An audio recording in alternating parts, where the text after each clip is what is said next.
Mula pertama saya mengucapkan salam sejahtera di dalam nama Tuhan Yesus Kristus buat semua jemaat yang datang pada sore hari ini. Saya mengucapkan salam sejahtera, semoga perjumpaan kita adalah perjumpaan yang membahagiakan. Amin. Haleluya.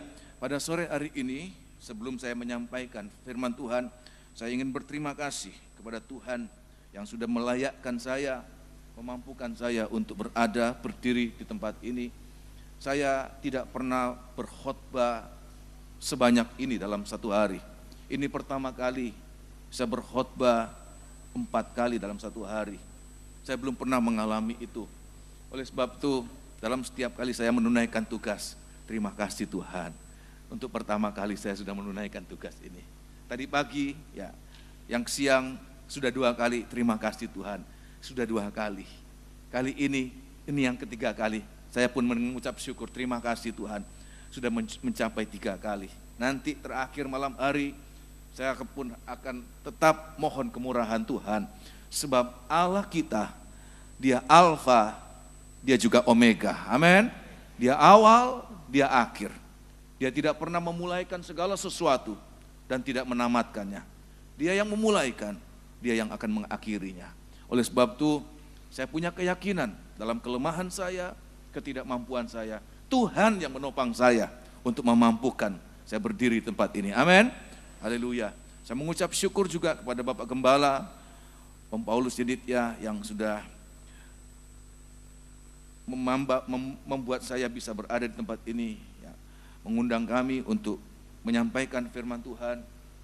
Beliau adalah salah seorang guru yang pernah mengajar kami pada saat kami sekolah di Surabaya sebagai hamba Tuhan. Dan apa yang beliau ajarkan itu juga sangat berguna dalam pelayanan kami. Walaupun tidak terlalu banyak, ya, dia mengajarkan sesuatu, tetapi itu sangat bermanfaat. Sebab Roh Kudus itulah kekuatan para hamba-hamba Tuhan menghadapi kesulitan-kesulitan untuk tetap melayani sampai Tuhan datang, sampai garis akhir. Amin, kasih. Haleluya. Pada sore hari ini saya akan melanjutkan apa yang saya sudah mulaikan dalam 2 kebaktian sebelumnya, di mana tema besar berbicara tentang terobosan. Terobosan adalah jalan keluar, pertolongan Tuhan yang tidak tergantung pada aturan-aturan yang biasa terjadi. Tetapi terobosan itu terjadi begitu cepat, begitu luar biasa, tidak terbayangkan. Ada hal-hal yang tidak pernah kita bayangkan dan Tuhan kerjakan, itulah terobosan. Dan seorang tokoh yang saya angkat yang mengalami terobosan-terobosan dalam hidupnya, paling tidak ada 4 episode dalam hidupnya, yaitu Yusuf. Yusuf memulaikan hidupnya 17 tahun pertama bersama dengan orang tua dan saudara-saudaranya. Tetapi walaupun bersama dengan orang tua dan saudara-saudaranya, dia juga mengalami pergumulan. Dia memang dikasihi oleh ayahnya, tetapi dibenci oleh saudaranya. Tetapi Tuhan izinkan dia mengalami terobosan. Dia dibuang di sumur kosong, tapi justru di situ dia mengalami pengangkatan. Dia dijual kepada orang Ismail, tetapi di situ menjadi jalan untuk dia ke Mesir. Ya, dia mengalami, ya, diperbudak, bekerja kepada Potifar, mengalami cobaan, godaan dalam hal kesucian hidupnya. Bagaimana istri Potifar merayu dia dari hari ke hari, tetapi dia memilih untuk tidak termakan oleh rayuan. Dan akhirnya dia mengalami kemenangan. Dia hidup dalam kesucian, tetapi harga yang mahal dia harus bayar. Apa itu? Dia dijebloskan di dalam penjara. Ini episode ketiga dari Yusuf. Dia dimasukkan dalam penjara tanpa pengadilan, tanpa bukti kesalahan, tetapi dia harus mendekam dalam penjara. Tetapi sebagai orang-orang yang mengalami penyertaan Tuhan, dimanapun Yusuf berada, di sana dia mengalami pertolongan Tuhan, penyertaan Tuhan. Hidupnya selalu berhasil dimanapun dia berada, termasuk pada saat dia di dalam penjara. Seharusnya Kalau seseorang masuk dalam penjara, penjara itu merupakan akhir dari segala-galanya, akhir dari karirnya, akhir dari segalanya. Tapi justru Yusuf mengalami dari dalam penjara, dia diangkat menjadi kuasa atas seluruh Mesir. Apa yang dialami oleh Yusuf, pengalaman yang dialami oleh Yusuf, itu saya percaya itu juga bisa dialami oleh kita, orang-orang yang hidup pada zaman akhir ini. Amin. Walaupun zaman berbeda, masalah berbeda, tapi kuasa Tuhan sama. Dahulu, sekarang, bahkan sampai selama-lamanya. Amin. Haleluya. Pada sore hari ini saya akan menyampaikan episode ketiga dari hidup Yusuf, yaitu pada saat dia di dalam penjara. Sebagaimana pada saat dia bersama dengan orang tua dan saudara-saudaranya, ada pergumulan. Di saat dia ada di rumah Potifar, juga ada pergumulan. Di dalam penjara juga ada pergumulan. Walaupun dia mengalami keberhasilan, dia sangat disayang oleh kepala penjara. Dan Alkitab menuliskan, segala pekerjaan yang menjadi tanggung jawab kepala penjara diserahkan kepada Yusuf. Dan Yusuf yang mengerjakan semuanya. Dia mengurus para narapidana-narapidana yang ada di penjara. Dia mengurus semuanya. Sehingga kepala penjara sangat diringankan dari pekerjaan yang dia harus kerjakan. Oleh sebab itu Yusuf menjadi sangat-sangat disayang oleh kepala penjara. Tetapi ada persoalan lain, tolong kita baca di dalam kitab Kejadian. Kitab Kejadian pasal yang ke-39, kitab Kejadian, pasal yang ke-40, kitab Kejadian pasal yang ke-40, malam hari ini saya akan menyampaikan kitab Kejadian pasal yang ke-40, persoalan apa yang dihadapi. Dan kita lihat orang-orang yang disertai oleh Tuhan dalam setiap masalah selalu ada jalan keluar, selalu ada terobosan. Amin. Haleluya. Kitab Kejadian pasal yang ke-40 ayat yang ke-4, ayat yang ke-7, ayat yang ke-7 atau ayat yang ke-5 lebih dahulu. Ayat yang ke-5. Saudara lihat dalam Alkitab masing-masing, saudara yang bawa Alkitab tolong dibaca sebab ini sangat berguna untuk kita bisa mengikuti jalannya penaburan firman Allah. Ayat yang ke-5. Pada suatu kali bermimpilah mereka keduanya, baik juru minuman maupun juru roti Raja Mesir yang ditahan dalam penjara itu. Masing-masing ada mimpinya pada satu malam juga, dan mimpi masing-masing itu ada artinya sendiri. Terus kan? Ketika pada waktu pagi Yusuf datang kepada mereka, segera dilihatnya bahwa mereka bersusah hati. Lalu ia bertanya kepada pegawai-pegawai istana Firaun yang ditahan bersama-sama dengan dia dalam rumah tuannya itu, "Mengapakah hari ini mukamu semuram itu?" Jawab mereka kepadanya, Kami bermimpi, tetapi tidak ada orang yang dapat mengartikannya." Lalu kata Yusuf kepada mereka, "Bukankah Allah yang menerangkan arti mimpi?" Allah yang menerangkan mimpi. Arti mimpi itu, "Ceritakanlah kiranya mimpimu itu kepadaku." Terima kasih. Jadi di dalam penjara Yusuf bertemu dengan mimpi-mimpi. Paling tidak ada 3 mimpi, tetapi saya akan sampaikan 2 mimpi lebih dahulu. Yaitu apa? Mimpi kepala juru minuman dan mimpi kepala juru makanan, juru roti. Ada mimpi-mimpi, bahkan mimpi Firaun itu mulai dari dalam penjara, itu diberitakan kepada Yusuf. Dan ayat mengatakan Yusuf mengartikan semua yang menjadi mimpi. Apa itu mimpi? Apa itu mimpi? Nomor 1, mimpi berbicara juga tentang kehidupan kita. Setiap hari kehidupan kita ini bagaikan mimpi. Coba baca, saya akan buktikan saudara. Di dalam kitab Mazmur pasal 90, hidup manusia ini hanya bagaikan mimpi, ditinjau dari waktu. Di dalam kitab Mazmur pasal 90, taruh tanda di ayat tadi, sebab kita akan kembali lagi ke situ. Kitab Mazmur pasal yang ke-90, ayat yang ke-4 dan ayat yang ke-5. Ini perkataan dari Nabi Musa, berbicara tentang umur hidup manusia yang sangat terbatas selama hidup di dunia ini. Ayat yang keempat. Sebab di matamu 1000 tahun sama seperti hari kemarin. Ya. Apabila berlalu. Ya. Atau seperti suatu giliran jaga di waktu malam. Terus. Engkau menghanyutkan manusia. Engkau menghanyutkan manusia. Mereka seperti mimpi. Mereka hanya seperti mimpi saja. Seperti rumput yang bertumbuh. Terima kasih. Itulah hidup manusia. Hidup manusia itu. Ya, ada banyak kali bagaikan mimpi. Dari dua mimpi ini ada mimpi yang berbeda, ya, yaitu mimpi juru minuman, mimpi yang baik, dengan pengertian yang baik, ada mimpi yang baik. Ya.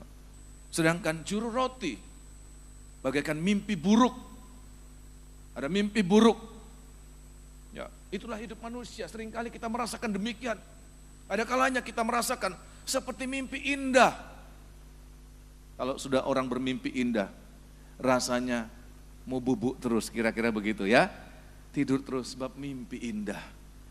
Kalau sudah melihat orang mimpi indah, kadang-kadang mereka dengan tidak sadar, khususnya kaum muda, kalau mimpi indah, mereka tersenyum pada saat mereka tertidur. Itu tandanya mereka sedang mimpi indah. Amin. Ya, tetapi kadang-kadang ya, mimpi itu bagaikan mimpi buruk. Ya, mereka ketakutan, mereka menggerutu, mereka berteriak-teriak, mereka minta tolong. Sebab rasanya ada sesuatu yang mencekam mereka, mau membinasakan mereka. Mereka mengalami ketakutan, mimpi buruk. Semua kita pernah mengalami mimpi-mimpi demikian. Kita ingin cepat-cepat bangun saja kalau mimpi buruk ya. Rasanya ya kadang-kadang setengah sadar, kita tahu ada orang, ayo bangunkan saya, bangunkan saya. Ya, tapi kita tidak berdaya. Mimpi buruk begitu mencekam. Rasanya seperti mau cepat berakhir mimpi itu. Tapi kadang-kadang ya bukan mimpi baik, bukan mimpi buruk. Mimpi kacau, membingungkan. Seperti mimpi siapa? Mimpi Firaun. Saudara lihat begitu kacaunya, saudara. Dia mimpi di Sungai Nil, tiba-tiba ada lembu yang gemuk. Dan tiba-tiba muncul 7 lembu gemuk. Mimpi ya, 7 lembu yang kurus bisa memakan lembu yang kurus yang gemuk itu. Tetapi yang aneh, lembu yang kurus itu tidak menjadi gemuk, tetap kurus. Begitu membingungkan. Kalau saudara lihat ada orang tidur seperti berkerut keningnya, saudara. Mikir dia, sedang mimpi kacau itu. Mimpi persoalan. Apa artinya? Tidur tapi mikir. Seharusnya kan tidur itu istirahat. Tapi dalam keadaan tidur, mikir. Kenapa? Persoalan itu bahkan terbawa-bawa sampai pun tidurnya. Itulah manusia mengalami demikian dalam hidupnya. Seperti ada persoalan-persoalan. Tetapi perhatikan, semua persoalan yang kita alami. Alkitab mengatakan, Yusuf mengatakan semua mimpi itu ada artinya. Saudara yakin demikian, amin? Artinya apa? Setiap pengalaman yang kita alami dalam hidup kita, baik kita merasakan seperti mimpi indah, kita merasakan kepengen lama mimpinya. Saya tidak mau bangun-bangun mimpi indah saja terus. Seandainya ada orang bangunkan kita marah-marah, lagi enak-enak mimpi kamu bangunkan. Kira-kira begitu saya. Kepengenin lama ya. Ataupun kita mimpi yang tidak enak, kita ingin cepat bangun. Tapi Alkitab mengatakan semua pengalaman-pengalaman, baik seperti mimpi indah, mimpi buruk, atau mimpi yang kacau balau. Ya, saya pernah bermimpi, ya kacau juga. Ya, saya lama hidup di Manado, mimpi di Manado, tetapi rumahnya rumah di Surabaya. Bingung, terah. Itulah kadang banyak kali kita mengalami demikian. Ya, tapi perhatikan setiap pengalaman yang kita alami. Ya, Yusuf mengatakan semua mimpi punya arti. Artinya apa? Semua pengalaman yang kita alami ada tujuan-tujuan yang harus kita mengerti. Amin. Ada maksud Tuhan di balik pengalaman. Entah engkau mengalami pergumulan, persoalan. Perhatikan, itu sebenarnya bukan malah petaka yang harus kita sesali. Tetapi ada pelajaran yang Tuhan ingin memberikan kita pengertian. Untuk kapan? Sebagaimana mimpi juga. Di sini peliknya persoalan yang dihadapi oleh Yusuf, yaitu bahwa apa? Bahwa setiap mimpi itu adalah sesuatu yang ada kaitannya, sangkut pautnya dengan masa depan seseorang. Dalam mimpi yang dialami, baik juru minuman maupun kepala juru makanan, bahkan mimpi Firaun, semua mimpi itu ada kaitannya dengan masa depan. Sehingga seandainya ya, Yusuf salah mengartikan mimpi itu, betapa dahsyatnya masa depan seseorang. Tetapi ayat mengatakan, karena Yusuf mengatakan, bukan aku yang mengartikan, Allah yang mengatakannya itu, maka apa yang dinyatakan itu tidak pernah salah. Saudara percaya demikian, amin? Ya, mengandung pengertian untuk masa depan. Ya, kepala juru minuman itu mengatakan ada 3 tangkai anggur. Ya. Dan Yusuf mengatakan apa? 3 tangkai itu apa? 3 hari. Kenapa dia berani mengatakan 3 hari, saudara? Sebab Tuhan yang mengatakan itu. Kali ini mimpi berbicara tentang firman Allah yang menjawab setiap persoalan kita. Firman Allah yang kita dengarkan malam hari ini, sore hari ini. Itu merupakan mimpi yang menjadi jawaban-jawaban untuk setiap persoalan kita. Sudah mengalami jawaban dari Tuhan, amin? Kalau jawaban itu datang dari Tuhan, Tuhan tidak pernah salah. Tuhan tidak pernah salah. Seandainya jawaban mimpi itu dari Yusuf, Yusuf katakan 3 hari. Tapi karena itu bukan dari Tuhan, selang 3 hari tidak terjadi apa-apa. Lah, kok enggak jadi apa-apa? Oh, bukan 3 hari, saya ralat 3 minggu. 3 minggu berlalu, tidak terjadi apa-apa. Loh, kok enggak terjadi lagi, Ya. Oh, salah. Bukan 3 minggu, 3 bulan. Sebab 3, dia patokan angka 3. Saudara. Oh, 3 bulan. 3 bulan berlalu, enggak terjadi apa-apa. Kok enggak terjadi, sudah 3 kali? Salah lagi, bukan 3 bulan, 3 tahun. 3 tahun pun kalau itu dari manusia, tidak terjadi. Mau ngomong apa lagi, saudara?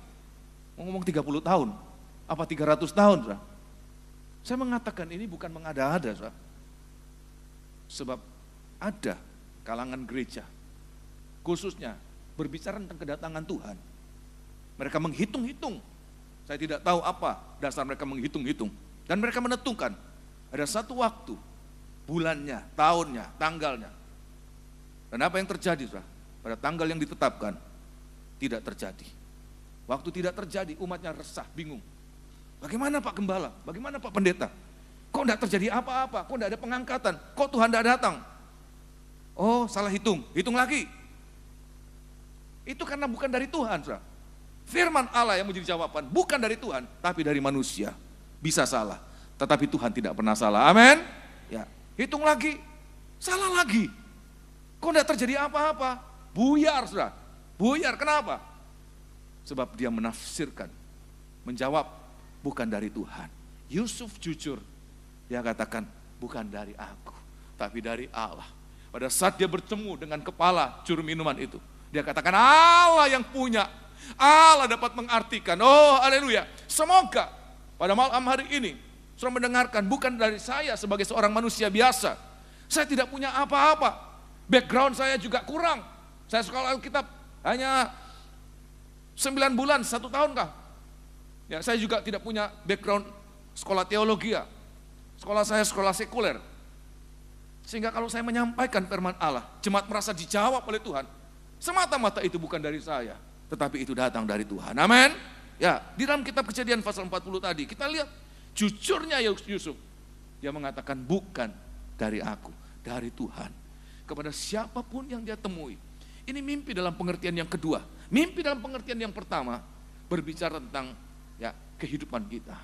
Tapi mimpi yang kedua adalah berbicara tentang firman Allah. Inilah cara Allah berkomunikasi dengan manusia.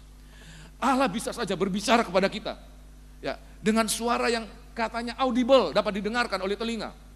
Tetapi Allah ya lebih bisa kita dengarkan suaranya, jawabannya, komunikasinya lewat firman Allah, lewat doa kita boleh merasakan Allah berbicara buat kita. Itu bagaikan mimpi.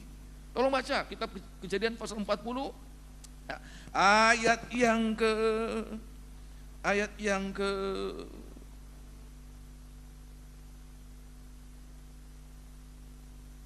ke-8, perhatikan. Ayat yang ke-8, Kejadian pasal 40 ayat yang ke-8. Jawab mereka kepadanya, Ya, kami bermimpi, tetapi tidak ada orang yang dapat mengartikannya. Ya. Lalu kata Yusuf kepada mereka, perhatikan. bukankah Allah yang menerangkan arti mimpi? Bukankah Allah, walaupun Yusuf punya karunia untuk mengartikan mimpi, sebagaimana juga Daniel punya karunia, tapi kita lihat orang-orang yang mendapatkan karunia dari Tuhan, setelah mereka mendapatkan kebisaan, kemampuan, mereka tidak membesar-besarkan diri, seolah-olah kami mampu. Ayo, mimpi apa? Mulai tanya satu-satu. Pak, mimpi apa tadi malam? Wah, artinya ini. Pak, mimpi apa tadi malam? Wah, artinya ini. Tidak mentang-mentang dia punya karunia, dia asal mengatakan demikian. Tapi dia katakan, Allah yang mengartikan mimpi kita. Ya. Bukankah Allah yang menerangkan arti mimpi itu? Satu ayat lagi. Pasal yang ke-41 ayat yang ke-16. Pasal yang ke-41 ayat yang ke-16. Allah yang mengartikan. Yusuf hamba-hamba Tuhan menyampaikan firman Allah. Kalau mereka sungguh-sungguh merendahkan diri, kita lihat, maka jawaban-jawaban yang saudara rasakan, itu bukan dari hamba Tuhan itu. Itu datang dari Allah. Kalau malam hari ini, saudara merasakan, kok tepat, kok aku itu? Saya mau mengatakan, sama sekali bukan dari saya, dari Tuhan. Untuk saudara yang datang pada malam hari ini, amin? Ya, ayat yang ke-16. Yusuf menyahut Firaun, ya, bukan sekali-kali aku. Bukan sekali-kali aku, sebab sudah terkenal. Oh, ada orang yang bisa, punya karunia, bisa mengartikan mimpi. Panggil, pasti dia bisa. Waktu datang, Yusuf katakan, sama sekali bukan aku. Ya, bukan sekali-kali aku, melainkan Allah juga akan memberitakan kesejahteraan kepada tuanku Firaun. Iya. Seandainya Yusuf mengatakan, ya, aku sudah terbiasa, banyak orang yang saya artikan mimpi mereka, dan terjadi. Saya yakin Tuhan akan membuat dia salah dalam mengartikan apa yang dimimpi Firaun. Tapi Yusuf tetap rendah hati. Walaupun Tuhan karuniakan ungkapan-ungkapan yang luar biasa. Dia katakan, sama sekali bukan aku. Allah yang memberikan itu untuk kesejahteraan Tuhanku. Oleh sebab itu, biar hari-hari ini, kalau kita datang dalam ibadah, jangan melihat manusia, jangan mengharapkan manusia, tapi lihatlah Tuhan di balik hamba-hamba Tuhan yang dipakai oleh Tuhan untuk menyampaikan firman Allah. Saudara mengalami demikian, amin? Saudara datang pada malam hari ini, saudara tidak datang kepada manusia, bahkan kepada Bapak Gembala sekalipun. Saudara bisa mengasihi beliau, saudara bisa menghormati beliau. Tapi saudara datang bukan karena beliau, saudara datang karena Tuhan. Melewati pemakaian Bapak Gembala, pemakaian Tuhan kepada Bapak Gembala, atau pada hamba Tuhan siapapun juga. Maka kita lihat kedatangan kita tidak sia-sia. Kita boleh merasakan ada jawaban-jawaban Tuhan dalam setiap persoalan kita. Mimpi apapun yang kita alami, selalu ada jawaban dari Tuhan. Nah, saya akan lanjutkan saja. Ya. Nah, kita lihat apa yang menjadi mimpi dari orang-orang yang dihadapi oleh Yusuf ini menjadi persoalan sebab sangkut pautnya dengan masa depan. Seandainya dia bilang sesuatu yang buruk dan justru yang terjadi adalah yang baik, ya, apa yang terjadi? Atau sebaliknya, dia menubuatkan apa-apa yang baik padahal yang buruk yang terjadi. Tapi kalau dari Tuhan itu tidak pernah salah. Nah, saya akan perlihatkan ada dua mimpi paling tidak, yaitu yang pertama, sebab ini berguna juga untuk hidup kita. Yang pertama adalah mimpi juru minuman. Di dalam kitab Kejadian pasal 40 ayat 9 sampai 15, saya akan perlihatkan saudara apa yang harus kita petik pelajaran dari kisah, dari mimpi kepala juru minuman ini. Ayat yang ke-9, perhatikan. Kemudian juru minuman itu menceritakan mimpinya kepada Yusuf. Ya. Katanya, dalam mimpiku itu tampak ada pohon anggur di depanku. Pohon anggur itu ada 3 caranya. Ya. Dan baru saja pohon itu bertunas. Dan baru saja pohon itu bertunas. Kita lihat kalau Tuhan bekerja, Tidak harus menunggu berbulan-bulan, bertahun-tahun. Tidak mengikuti kebiasaan yang pernah terjadi. Kalau Tuhan membuat terobosan, maka dia bisa membuat dengan sangat cepat di luar kemampuan kita, di luar perkiraan kita. Sudah percaya demikian, amin? Amin. Amin, kasih. Amin. Sudah mengalami demikian, amin? Haleluya. Baru saja ya bertunas, pohon itu bertunas. Teruskan. Bunganya sudah keluar. Bunganya sudah keluar. Teruskan. Dan tanda-tandanya penuh buah anggur yang ranum. Penuh buah anggur yang ranum. Teruskan. Dan di tanganku ada piala Firaun. Ya. Buah anggur itu kuambil. Ya. Lalu kuperas ke dalam piala Firaun. Terus. Kemudian kusampaikan piala itu ke tangan Firaun. Ya. Kata Yusuf kepadanya, Perhatikan. beginilah arti mimpi itu. Beginilah arti mimpi ini. Ketiga cara itu artinya 3 hari. Dalam 3 hari. Kok enggak ngomong 3 tahun? Kok enggak ngomong 30 tahun? 3 hari. Tapi karena itu datang dari Tuhan, 3 hari benar-benar terjadi. Teruskan. Dalam 3 hari ini Firaun akan meninggikan engkau Ya. dan mengembalikan engkau ke dalam pangkatmu yang dahulu. Nah, Dan terima kasih.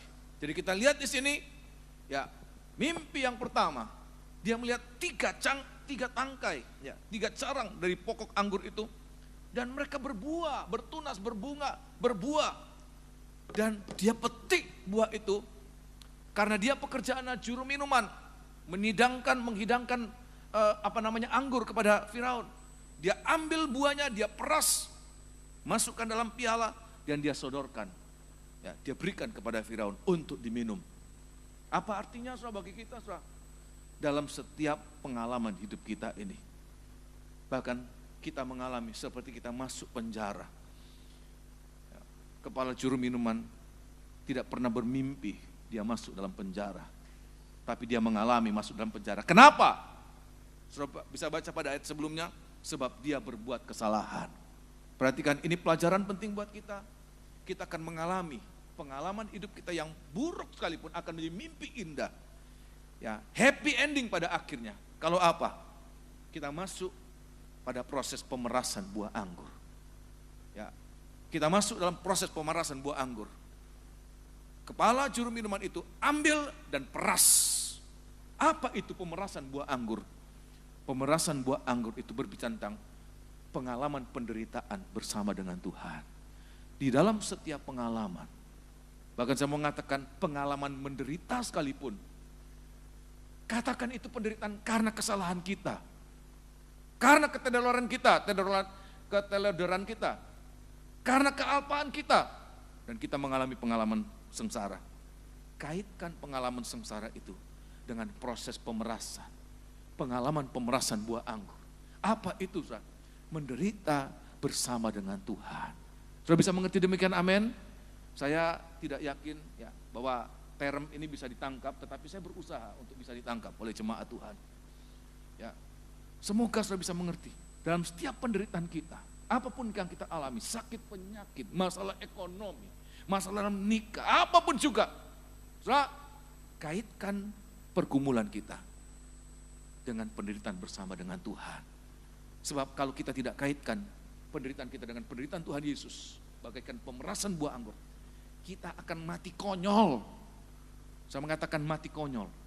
Tapi kalau kita kaitkan dengan penderitaan Tuhan Yesus, maka di situ kita akan mengalami sesuatu yang buruk sekalipun akan dirubah oleh Tuhan menjadi sesuatu yang indah. Amin, kasih. Apa itu penderitaan bersama dengan Tuhan? Yaitu apa? Dalam setiap penderitaan kita berhenti dari berbuat dosa. 1 Petrus pasal yang keempat. Suratan 1 Petrus pasal 4. Dalam setiap kesengsaraan adalah kesempatan kita berhenti berbuat dosa. Saya tidak ingat apa kebaktian yang pertama atau kedua. Ya, saya sampaikan pengalaman om saya. Dia sangat terikat dengan rokok. Begitu terikat dengan rokok, dia lebih baik tidak makan daripada tidak rokok. Ya, tidak karu-karuan hidupnya, uangnya habis untuk beli rokok. Dia kurus. Ya, suatu saat ya, Tuhan izinkan dia mengalami sakit. Sudah dinasihati berulang-ulang berhenti merokok, tidak bisa. Ya, tidak bisa. So. Aku tidak pakai uangmu, uangku.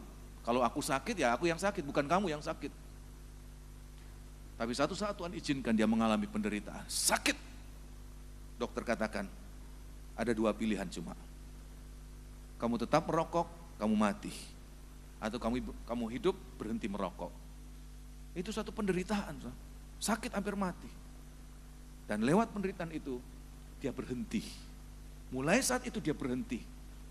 Ya, dia berhenti dari apa-apa yang tidak benar, dari apa-apa yang tidak baik. Dia berhenti. Itu pengalaman penderitaan. Pemerasan buah anggur. Ada penderitaan-penderitaan yang mungkin karena kesalahan kita, tapi kita kaitkan dengan sengsara Tuhan. Tolong baca 1 Petrus pasal yang keempat. Suratan 1 Petrus pasal yang keempat.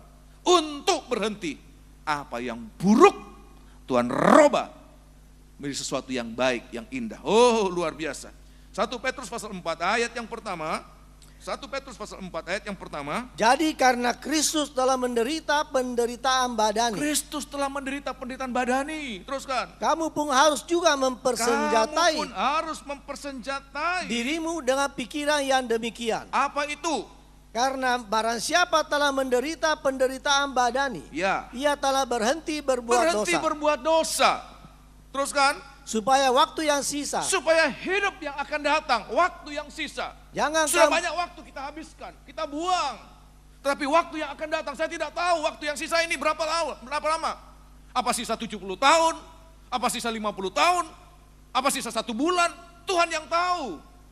Tapi Tuhan katakan, supaya waktu yang sisa, jangan kamu pergunakan menurut keinginan manusia, ya, tetapi menurut kehendak Allah. terima kasih.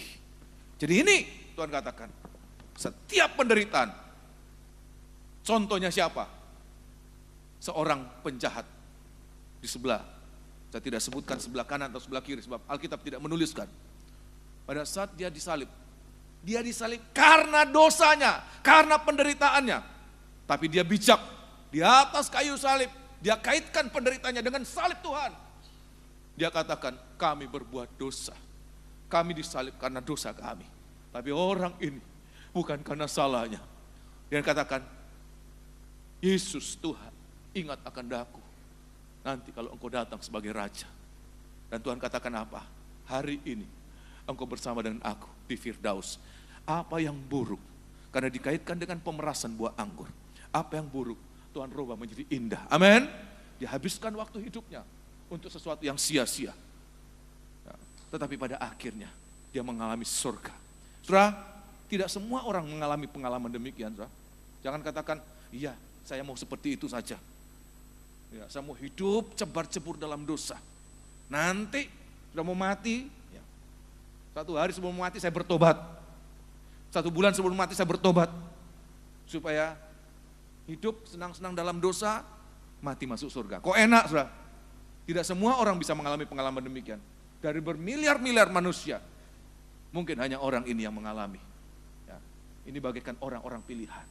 Tapi saya mengatakan, kaitkan apapun penderitaan kita, karena kesalahan kita, kaitkan dengan sengsara Tuhan. Mengaku, Tuhan kami mengalami ini karena salah. Karena salah. Biasanya orang kalau sudah begini, sensitif. Nggak mau disalah-salahkan. Apalagi kalau istrinya di rumah ini karena salah papa ini. Kita sengsara, seharusnya kita berkecukupan. Ini karena papa salah. Bukannya bisa terima malah ngamuk, saudara. Kira-kira begitu, saudara? Ngamuk. Kok mama nyalakan papa? Mama juga turut andil. Bisa begitu, saudara. Tapi kita lihat, orang yang bijak, dia berani mengambil resiko. Ya, aku yang salah, ampuni aku Tuhan. Setiap pengakuan kita dan berhenti, itu yang namanya bertobat. Ya, saya selalu teringat Om Paulus pernah menyampaikan ya bahwa gereja ini punya toko di depan namanya metanoia. Itulah pertobatan, saudara. Metanoia itu pertobatan. Tadinya kita sedang menuju ke neraka, tapi berhenti untuk berbalik kepada Tuhan. Selama hidup kita mungkin kita sedang menuju neraka, tapi dalam suatu pemberitaan firman Allah, Tuhan sadarkan kita. Lewat pengalaman penderitaan Tuhan sadarkan kita untuk berhenti dan kembali kepada Tuhan. Pemerasan buah anggur menghasilkan sesuatu yang baik. Amin, kasih. Yang kedua apa? selain kita menderita karena kesalahan kita. Tuhan katakan 1 Petrus pasal yang kedua ayat yang ke-19. Ini proses pemerasan buah anggur. Walaupun sakit waktu dijalani, tetapi hasilnya anggur itu kalau bisa nangis, bisa teriak, oh kenapa engkau remas aku, kenapa engkau ya peras aku, sakit. Tapi setelah airnya itu, darahnya itu keluar, itu sesuatu yang manis, menyenangkan orang yang meminumnya. Oh luar biasa, ya luar biasa. Sesuatu yang sakit untuk dialami, tapi karena bersama dengan Tuhan menghasilkan sesuatu yang indah. Ya, 1 Petrus pasal yang kedua ayat yang ke-19. Sebab adalah kasih karunia. Ya. Jika seorang karena sadar akan kehendak Allah, Perhatikan, menanggung penderitaan yang tidak harus ia tanggung. nah, kalau tadi penderitaan pertama karena dosa, tetapi waktu berjalan sudah tidak lagi berbuat dosa, tapi kok masih ada penderitaan, masih ada penderitaan. Tuhan katakan itu kasih karunia Allah pada Allah, kasih karunia pada Allah. Engkau menderita bukan karena salah, tetapi karena Yesus, karena nama Tuhan, karena Kristus, maka upahmu besar di surga. Amin. Oh luar biasa. Kenapa banyak misionaris, walaupun mereka tahu ada banyak diantaranya mati, tapi kok banyak yang terpanggil untuk menjadi misionaris. Mereka menderita, hidup di hutan, mengalami ya aniaya, sengsara. Sebab mereka tahu penderitaan mereka karena Tuhan, buahnya apa? Kemuliaan di saat Tuhan datang kembali. Inilah yang kita alami, mengerti. Ada penderitaan karena dosa, kaitkan dengan sengsara Tuhan. Ada penderitaan bukan karena dosa, Tuhan katakan itu kasih karunia. Untuk itu kita dipanggil. Saudara, jangan heran, jangan bertanya-tanya, kenapa Tuhan? Saya sudah sungguh-sungguh bayar persepuluhan, saya melayani, saya beribadah. Tapi kenapa ada saja penderitaan demi penderitaan? Saya mengatakan itu kasih karunia Allah untuk kita sekalian, amin. Kasih karunia, pada akhirnya kita akan mengalami ada buah anggur yang kita persembahkan kepada Tuhan. Tuhan, ini buah anggur, aku masuk dalam proses pemerasan. Dan ayat mengatakan orang ini ditinggikan, kepala juru minuman ditinggikan oleh Firaun, dimuliakan, dikembalikan pada kedudukannya yang semula. Saya tidak tahu apa yang hilang dari kita, tapi biar malam hari ini kita mengerti setiap pengalaman kaitkan dengan penderitaan Tuhan Yesus. Kita akan merasakan manis pada akhirnya, amin. Haleluya. Kita tidak pernah menghargai rasa manis kalau kita tidak pernah merasakan pahit. Pahit itu membuat kita merasakan, oh manis itu indah. Ada ayat mengatakan orang kenyang akan menginjak-injak madu. Kenapa? Dia bosan dengan manis itu. Dia tidak pernah merasakan pahit. Tapi bagi orang lapar, yang pahit pun dirasakan nikmat. Oleh sebab itu biar hari-hari ini menikmati setiap pengalaman kita bersama dengan Tuhan. Kaitkan dengan penderitaan Tuhan. Amin. Akan indah pada waktunya. Amin. Ini ayat yang saya selalu tanam. Ya, indah pada waktunya. Ini sangat berkesan dalam hati saya. Dalam segala perkara, ayat mengatakan Roma pasal yang ke-8. Dalam segala perkara Allah turut bekerja untuk mendatangkan kebaikan. Asal kita respon yang baik. Tapi kita lihat ada mimpi yang lain, ya, mimpi yang lain itu adalah mimpi dari kepala juru roti. Ya, kita kembali dalam kitab Kejadian pasal 40 ayat yang ke-16, kepala juru makanan, kepala juru roti. Nah, kita lihat ini. Ya, kepala juru makanan atau kepala juru roti, ayat yang ke-16. Setelah dilihat oleh kepala juru roti, Ya. betapa baik arti mimpi itu. Perhatikan. Berkatalah ia kepadanya, Ya. aku pun bermimpi juga. Aku pun bermimpi juga. Nah, ini orang yang pengecut, saudara. Pengecut. Dia mau lihat dulu. Waktu Yusuf katakan Allah mengetahui arti mimpi itu. Dia enggak ngomong dulu, dia takut. Jangan-jangan dia ngomong, ya artinya enggak enak. Jadi dia tunggu dulu. Begitu dia lihat, kok baik ya arti dari mimpi kepala juru minuman, baru dia mengutarakan apa yang dimimpinya. Dia tidak berani mengambil resiko. Perhatikan ini penting. Ya. Nah kita lihat. Tampak aku menjunjung 3 bakul berisi penganang. Ya. Dalam bakul atas ada berbagai-bagai makanan untuk Firaun, Teruskan. buatan juru roti. Ya. Tetapi burung-burung memakannya dari dalam bakul yang di atas kepalaku. Yusuf berkata, beginilah arti mimpi itu. Ketiga bakul itu artinya 3 hari. Sama, 3 bakul itu juga 3 hari. Karena ini datang dari Tuhan, betul. Dalam 3 hari terjadi. Apa itu?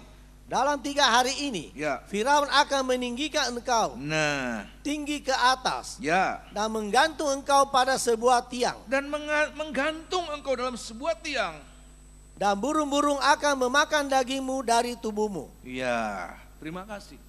Dua orang ini masuk penjara karena kesalahan mereka. Sama-sama berbuat kesalahan. Nggak disebutkan kesalahan apa. Entah korupsi, entah apa. Ya. Tetapi mereka masuk dalam penjara. Yang satu mengkaitkan dengan penderitaan Yesus. Pemerasan, proses pemerasan.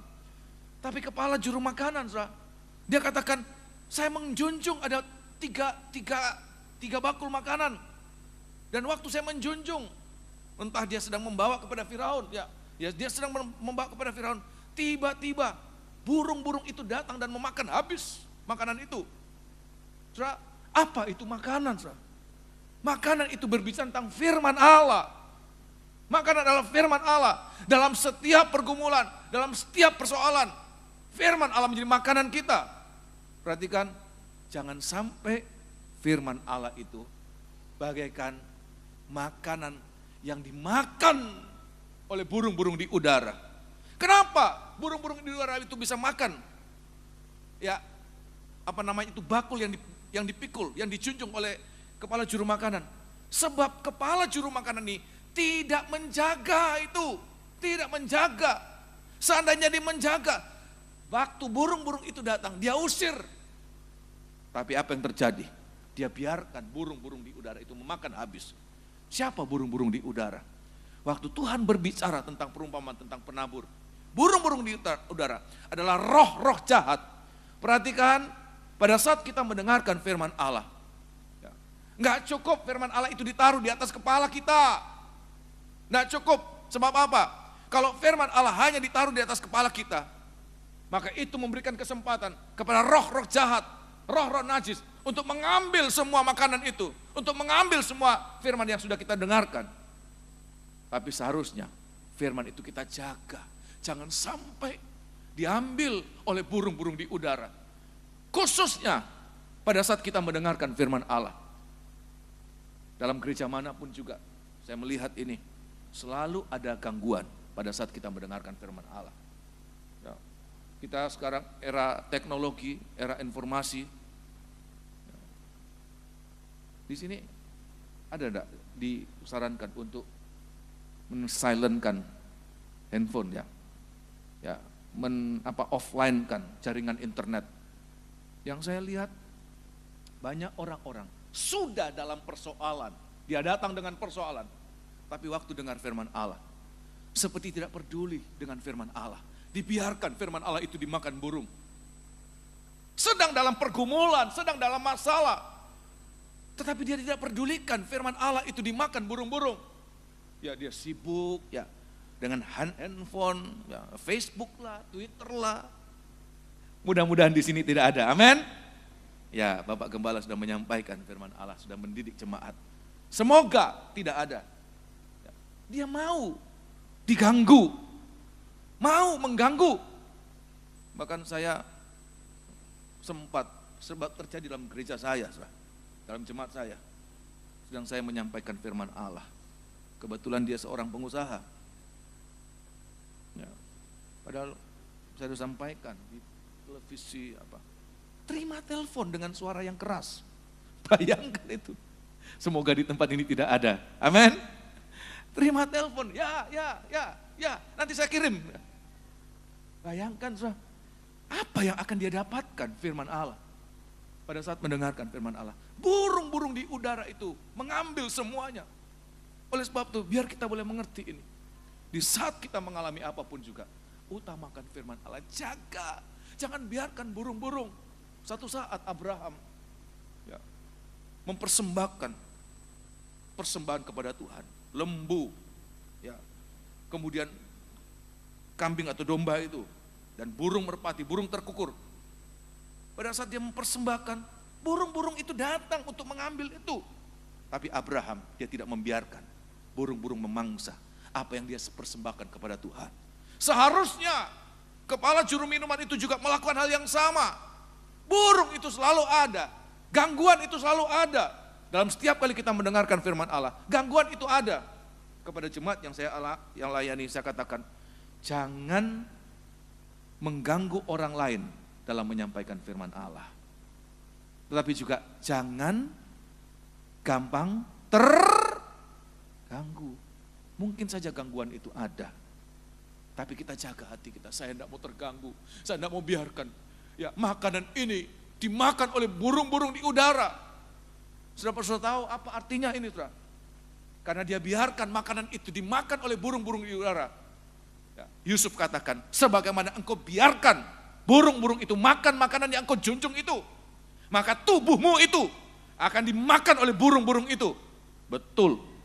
Pada hari yang ketiga, Firaun meninggikan dia, tapi meninggikan, bukan mempermuliakan, menggantung dia.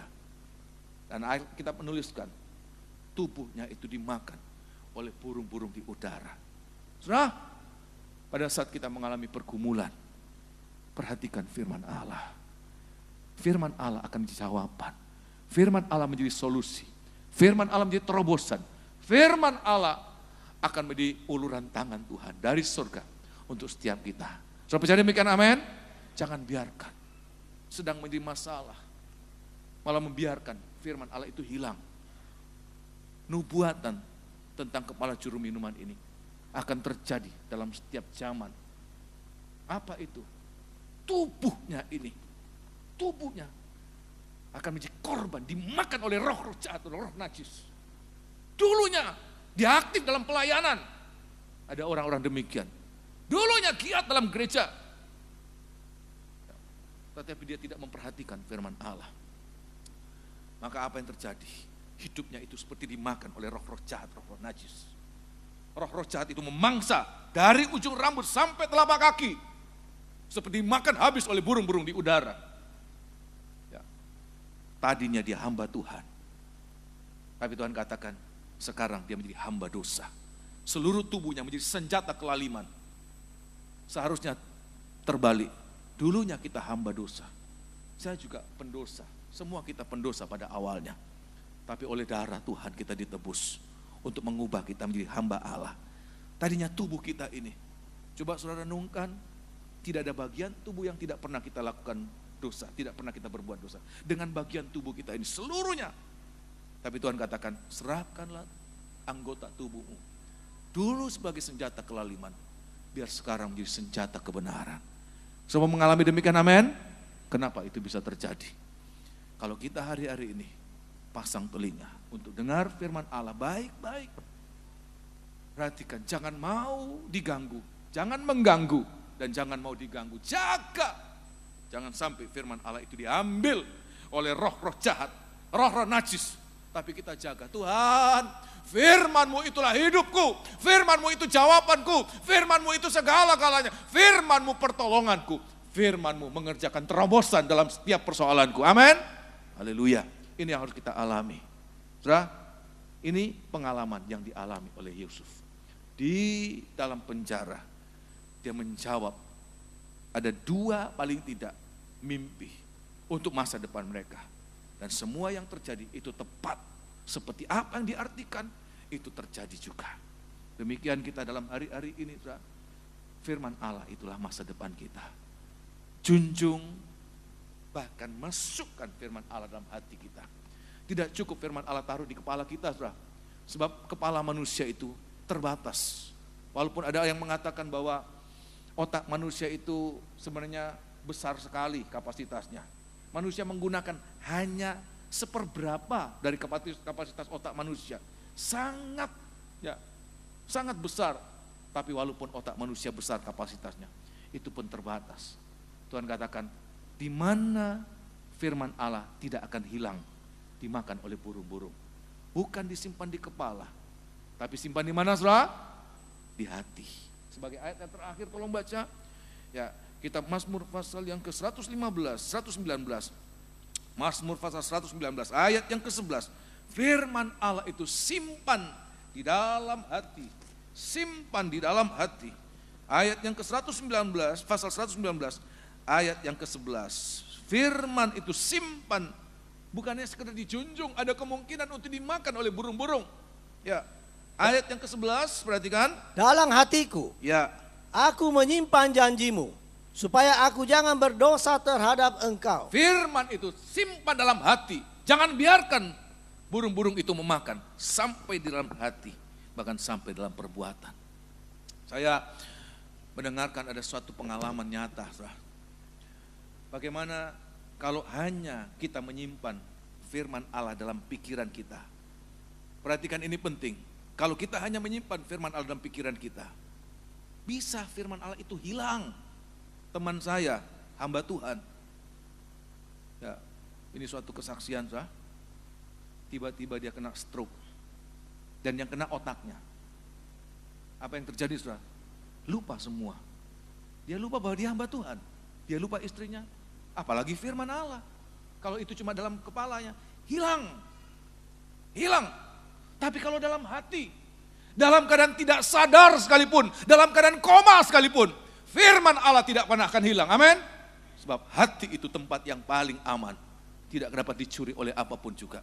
Ada seorang profesor doktor, ya, dia makan ikan salem. Ikan salem ini sebenarnya ikan yang bagus, ya, mengandung omega 3 ya Ciana ya, omega 3. Tapi ternyata untuk salem yang dia makan mengandung virus, dan virusnya itu serang memorinya, saudara. Blank. Bahkan dia diajar seperti anak umur berapa tahun, saudara? Diajar berbicara, seorang profesor doktor. Semua informasi yang dia rekam dalam otaknya ini, dalam kepalanya itu hilang. Dia belajar sampai tingkat yang paling tinggi, strata yang paling tinggi. Semuanya hilang. Kenapa? Disimpan dalam kepala. Memori yang paling lemah ini kepala.